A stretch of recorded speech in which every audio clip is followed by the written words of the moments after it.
Apa yang perlu kita lakukan ketika tahun baru? Pertanyaan. Apa yang harus kita lakukan ketika malam tahun baru? Apakah boleh tahajud berjamaah? Jawaban. Bismillah, wassalatu wassalamu ala rasulillah, wa ba'du. Perayaan tahun baru termasuk hari raya non-muslim.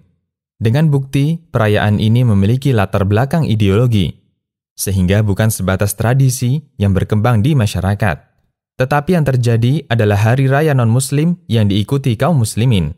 Dan seperti inilah dampak buruk ikut-ikutan orang kafir.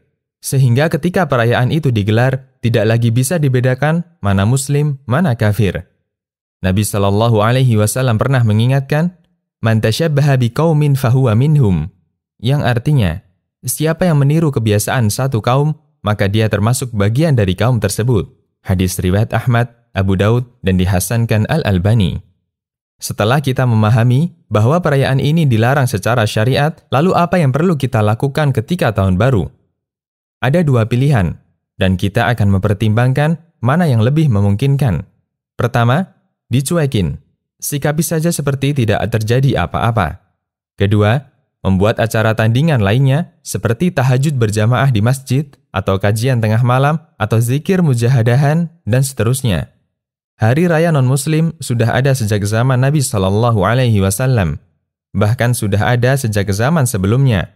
Sehingga kita bisa meniru bagaimana cara beliau bersikap. Ketika Nabi SAW datang di kota Madinah, penduduk kota tersebut merayakan dua hari raya, Nairus dan Mihrojan.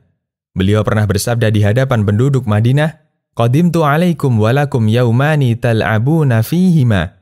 Fa inna Allah qad abdalakum yaumaini khairan minhuma, yaumal fitr wa yauman nahr."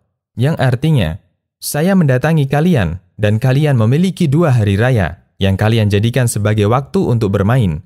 Padahal Allah telah menggantikan dua hari raya terbaik untuk kalian, yaitu Idul Fitri dan Idul Adha. Hadis riwayat Ahmad dan disahihkan Syu'aib Al-Arnaud. Perayaan Nairus dan Mihrojan adalah hari raya orang Persia, yaitu agama Majusi. Dua hari perayaan dimeriahkan penduduk Madinah, isinya hanya bermain-main dan makan-makan. Sama sekali tidak ada unsur ritual sebagaimana yang dilakukan oleh orang Majusi, sumber asli dua perayaan ini. Namun mengingat dua hari tersebut adalah perayaan orang kafir, Nabi SAW melarangnya. Sebagai gantinya, Allah berikan dua hari raya terbaik, yaitu Idul Fitri dan Idul Adha. Nabi SAW tidak memberikan acara tandingan seperti duha berjamaah atau diganti kajian. Beliau hanya mengingatkan bahwa itu dilarang dan selanjutnya tidak perlu digantikan dengan acara tertentu di hari itu, karena gantinya adalah Idul Fitri dan Idul Adha. Karena itulah, tidak dianjurkan membuat acara tandingan ketika malam tahun baru. Cukup dicuekin saja, anggap tidak ada apapun. Justru membuat acara tandingan ketika malam tahun baru termasuk menjadikan malam itu sebagai malam istimewa, sehingga dilakukan ibadah khusus. Kita bisa tiru seperti suasana di Tanah Suci. Tidak ada suasana apapun yang berbeda antara malam tahun baru dengan malam sebelumnya. Demikian, semoga bermanfaat. Allahu a'lam.